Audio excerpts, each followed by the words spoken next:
ఉదయాన్నే లెగిసి దేవుడి ముందు దీపారాధన చేస్తే పూజ గదితో పాటు మన ఇల్లు అలాగే మన మనసు కూడా ఎంత ప్రశాంతంగా ఉండిద్దో కదా. మరి అలాంటి పూజ గది ప్రతి ఇంట్లోని చిన్నదైనా పెద్దదైనా సరే పూజ ఒక్కొక్కరు ఒక్కొక్క రకంగా చేస్తే పూజ గదిలో మనం వాడే ప్రతి సామానము సర్దే విధం ఒక్కొక్కరిది ఒక్కొక్క రకంగా ఉండిద్ది. మనకి చాలా వరకు టిప్స్ తెలిసే ఉంటాయి, ఇది ఇలా పెట్టాలి, అది అలా వాడాలి, ఇది పాడవకుండా ఏం చేయాలని.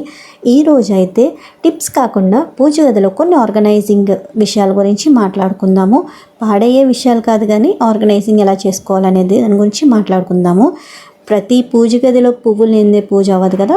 సో అలాంటిది దేవుడి ముందు వాడే మనం పువ్వులు ఎలా స్టోర్ చేసుకోవాలి అంటే, ఒక్కొక్కసారి మనం మార్కెట్కి వెళ్ళి ఎక్కువ పువ్వులు తీసుకొచ్చినప్పుడు వాటిని ఇలా బాక్స్లో కానీ ఏదైనా కంటైనర్ దానికంటూ సపరేట్ డబ్బాలు అవి కొనకుండా మన ఇంట్లో ఉండే బాక్సెస్లోనే కింద ఒక టిష్యూ పేపర్ వేసేసి అలాగే కొంచెం పువ్వులు వేసేసి దానిపైన ఒక టిష్యూ పేపర్ వేసామంటే, లేదా టిష్యూ పేపర్ లేకపోయినా కనీసం న్యూస్ పేపర్ పెట్టామంటే అవి ఎక్కువ కాలము ఫ్రెష్గా ఉంటాయి అన్నమాట. ఎందుకంటే ఈ కాలంలో ఫ్రిడ్జ్లో పెట్టకుండా అవ్వదు. మనం రోజు 10 రూపాయలు పువ్వులు కొనేవి అవి ఎక్కువ రోజులు ఉండవు కాబట్టి ఒక పూటకే వస్తాయి. కాబట్టి ఈ టిప్ అనేది ఫాలో అండి.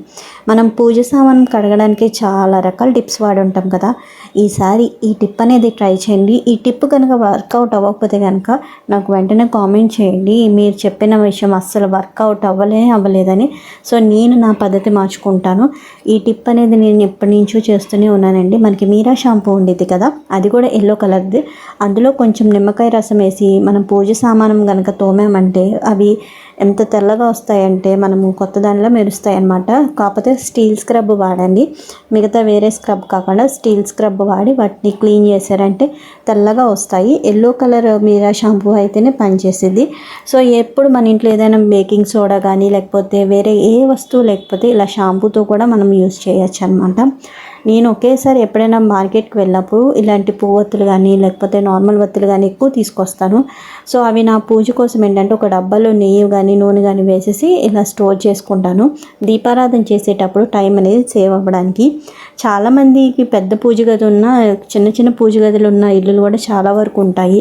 అందులో మా ఇంట్లో చిన్న పూజ గది ఆర్గనైజింగ్ చేయడానికి నేను రకరకాల ప్రయోగాలు చేస్తూ ఉంటాను అనమాట. సో అలాంటి దాంట్లోనే ఈ ఒక్క టిప్.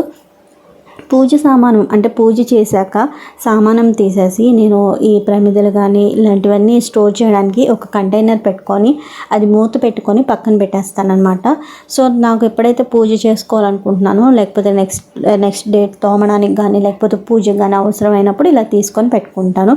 అండ్ ఇంకో చిన్న పూజ గది ఉంది, అసలు మనకి ఇది కూడా పెట్టుకోవడానికి ప్లేస్ లేదు అన్నప్పుడు సో ఈ టిప్ అనేది ఫాలో అండి. సో నేనైతే ఏంటంటే గోడకి ఇలా పెట్టేసాను అనమాట. అన్నీ ఒక డబ్బాలో వేసేసి ఆర్గనైజింగ్ చేసా.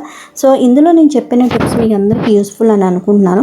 యూస్ఫుల్ అనుకుంటే కనుక కామెంట్ చేసి, లైక్ చేసి, సబ్స్క్రైబ్ చేసి, షేర్ చేయండి. Thank you so much for watching.